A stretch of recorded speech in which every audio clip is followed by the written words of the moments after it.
Navigant Credit Union Broadcast Center. Also want to thank our friends at Deepwater Wind for all their support.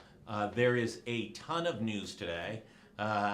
We busted into Care New England's financials and found that Care New England, even post closing down Memorial Hospital, is not in the greatest financial situation that one would hope. Governor, just a little while ago, had a press conference. Kate Nagel, our news editor, was over there covering that on the issue of gun control. Early this morning, our friend here, the money man up at Navigant Credit Union Broadcast Center World at Bryant University, released a poll on public education perceptions. And we'll dig into that in 1 second. And also the POSOC supporters, the public unions, the building trade unions, released a separate poll trying to revive some life into that. That didn't, I don't think, went as well as they had hoped. Let's jump into it. Cha-ching. Gary Sasse, how are you today? Good, how you doing? I'm doing well. Great. You guys released a poll bright and early this morning, overnight. And it dug into the issues related to the governor's proposal of her $1 billion to improve schools, specifically $250 million bond issue. What was the outcome on that? Well, nothing surprising. 65% of the people, almost 2/3, said they favor the bond issue. And that's pretty typical. Most bond issues in the state pass with over 60% of the vote. So this is a big number, though. This is the biggest. I think it's the biggest number. Yeah, but let me think about this for a second. So Sure. I'm almost just sit and speculate. That's $250 million to be spent over 5 years. Yeah, What if you passed a $150 million bond issue to be spent over 3 years? right. You could fix up twice as many schools and not go as deep in debt. And then in the third year, you can request additional debt if the program is working out. So I think the legislature has to look at it closely, look at the structure, not the intent. We obviously need to put more money into school facilities. The other issue is, how is the money going to be divided up? I've spoken to some local officials who are concerned about that. I don't know if they've voiced their concerns to anybody or voiced them publicly, but they want to make sure they get a piece of the action. And they're concerned that a few cities that have tremendous infrastructure problems might get most of the money. So, you know, there are issues. The Providences, the Pawtuckets. Right, and they may need it, but we need a good conversation of how the money is going to be distributed. And we need a good conversation is, can we bond less and do more in a shorter period of time? But there's no question that a bond issue to improve school facilities, school construction, school repair is very popular, and it'll pass. Some other things that poll unveiled was kind of some interesting insights into perceptions about how Rhode Islanders felt about the quality of education. One was, does public schools in Rhode Island get kids college ready? And then the other component of I think it was the next question, does it get it ready for the workforce? Walk us through both those. Well, good paying jobs, but let me take a step back. Sure. Because that's one of the issues in the poll that we have to understand better and reconcile. We first asked the question before that, you know, how would you grade schools? Yeah. And, you know, the grading, about a third of the people would give the school system an A or a B, about 35% a C. So, you know, overall, there was about, you know, 2/3 of the people gave the school system a C or better. Only 20% failed it. When you ask the same question of people who had children in schools, 60% of them gave an A or a B as opposed to 33%. So when you read that, you come to the conclusion that the public is not absolutely satisfied, Right. but reasonably happy with the schools. They think the schools are doing a creditable job. They give them a passing grade. Like to see more A's and B's, but they still give them a passing grade. Having said that, then the question you were raising comes up, okay, if you give the school a passing grade, then how well do you think the school is doing in preparing your kids to be either successful in college or to get a good paying job? And the numbers change. On the question I think was most important, you know, how well a job the schools are doing for your kid to succeed in college, it was almost split right down the middle. Yeah, it's interesting. Just barely over 50%. 53% thought schools were preparing kids, you know, well to succeed in college, and that's not an overwhelming endorsement. So that is not. And let me tell you a funny thing. We haven't done in the last few years, but we did it 3 or 4 times. We went to each of the public and private schools in Rhode Island and asked them where their top 3 students in ranked were going to college. It was very interesting, and clearly in some of the schools, some of the colleges were buying talent with full 4-year scholarships. Providence College would go out and grab, the number 1 kid at Mount. The kid might also get into Brown, but he was going to Providence College. You saw clusters, private schools, pretty good, Ivy Leagues, etc.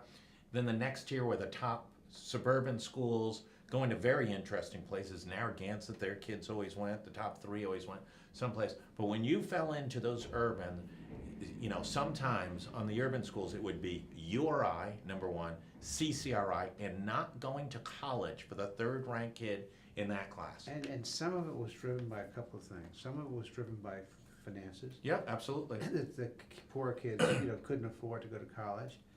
Some of it was driven by family expectations.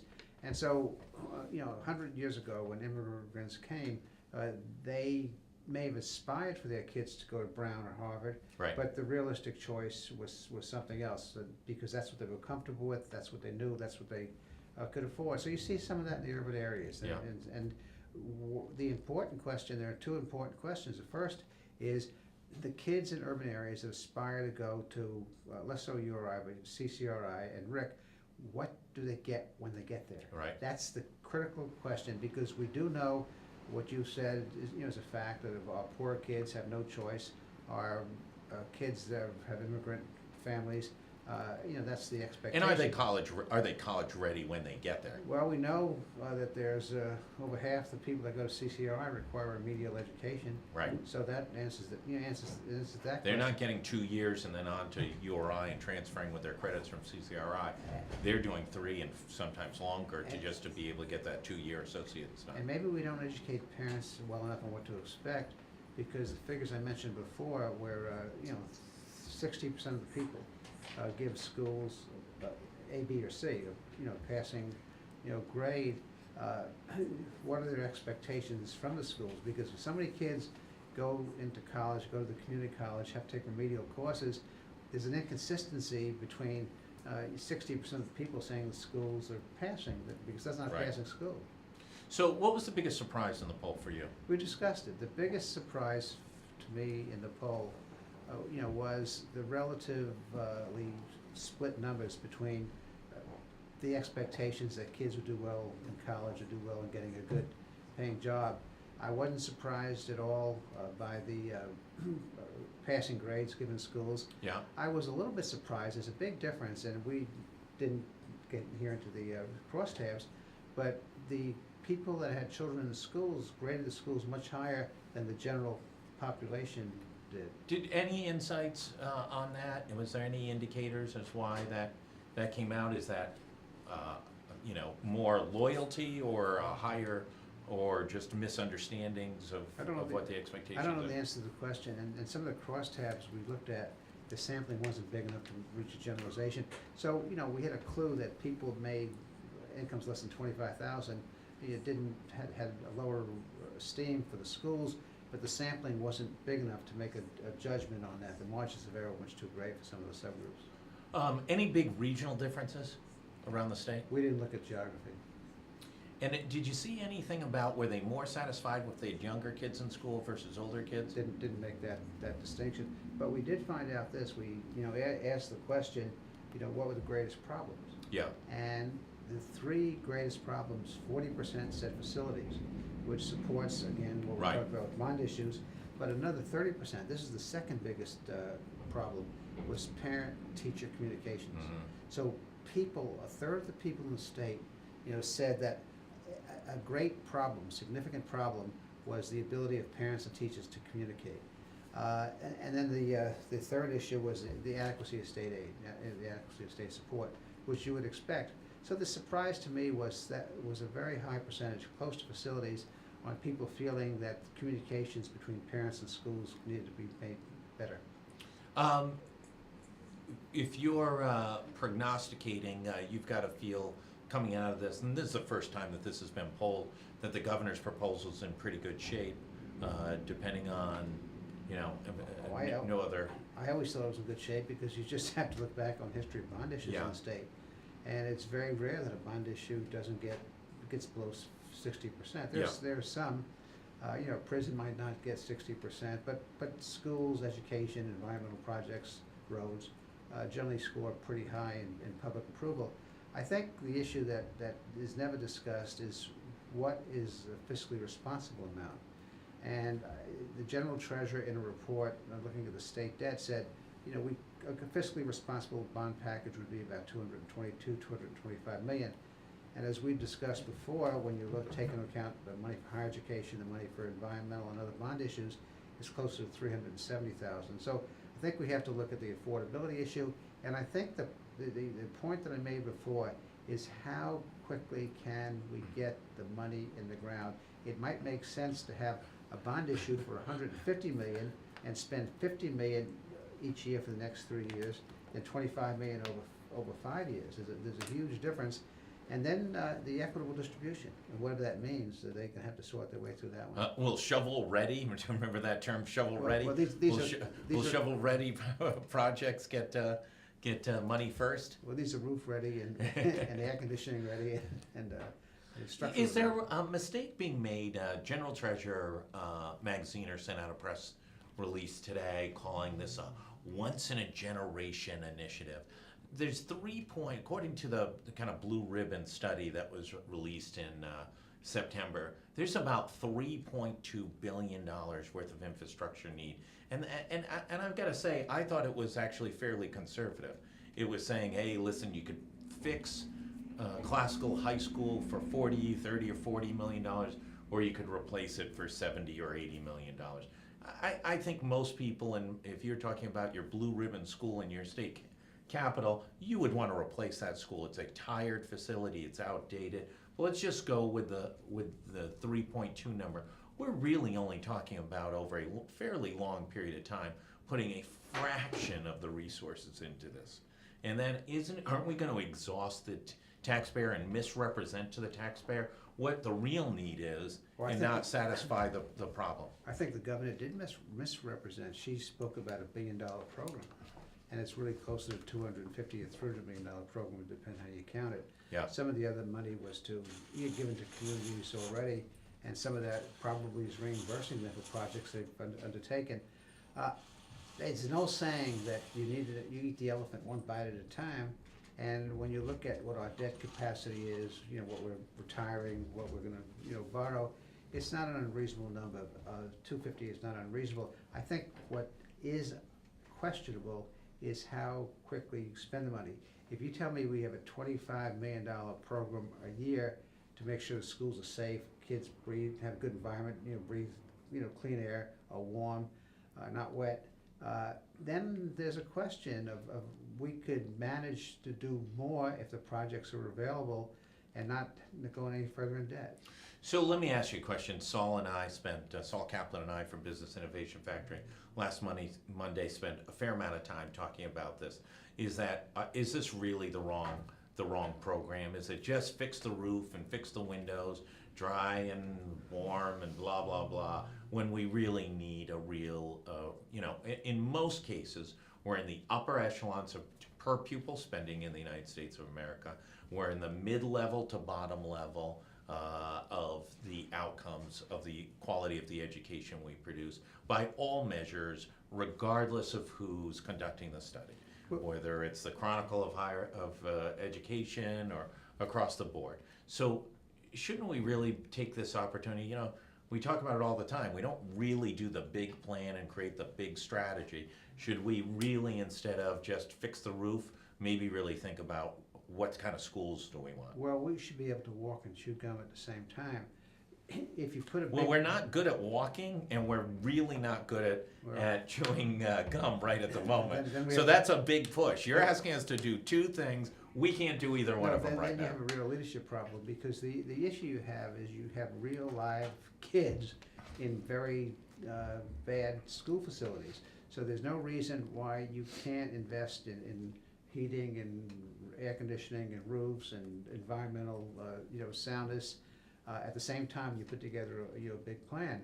And I would argue that the way the plan is constructed, you have an opportunity to do that.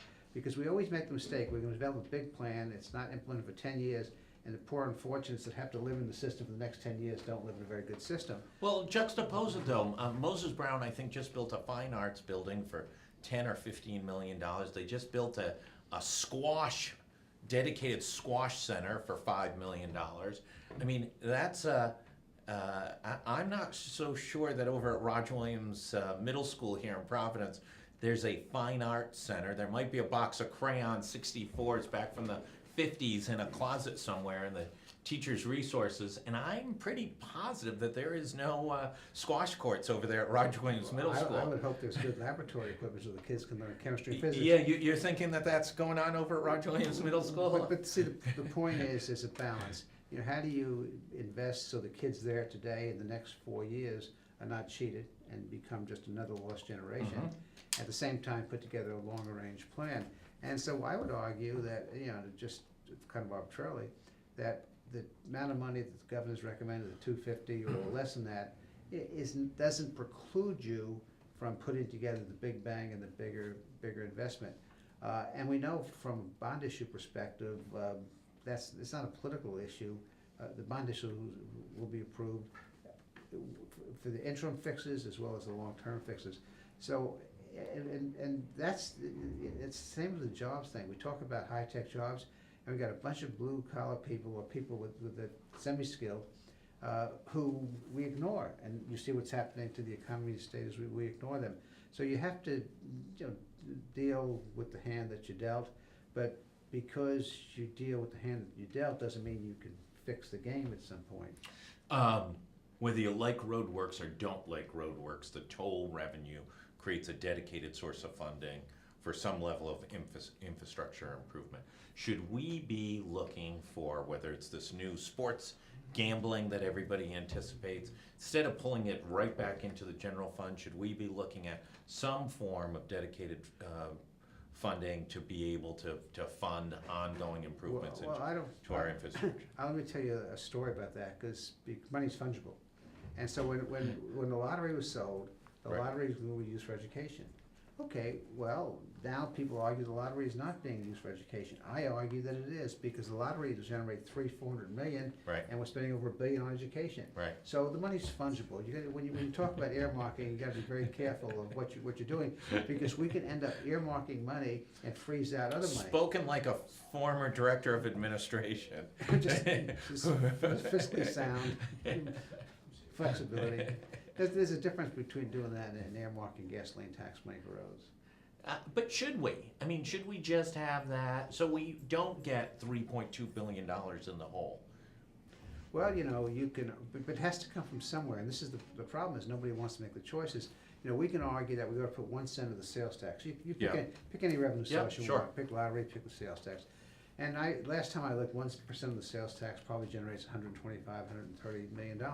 So if you took the 1% of the sales tax, that we're going to have $130 million every year to fix up our schools or do the big plan, then no one in that state house wants to make $130 million in cuts in other programs. But we did it when we wanted to do the get rid of the auto excise tax.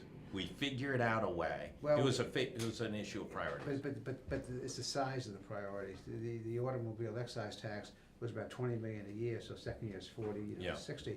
I think there's a much better use of getting rid of things. If you want to talk about economic development, we should get rid of the property tax on tangible property. Do that over 10 years. That'll cost about $180 million over 10 years, and that'll have a bigger economic impact and do more to grow the property tax base to support education. Anything else I think we could do. With that, we've got the money man, Gary Sasse, unleashing the new poll up there at the Hassenfeld Institute of Bryant University. As always, thank you very much. My pleasure. The biggest insights going on the issue of the state's fiscal matters. We're going to be right back at the Navigant Credit Union Broadcast Center. Thanks very much.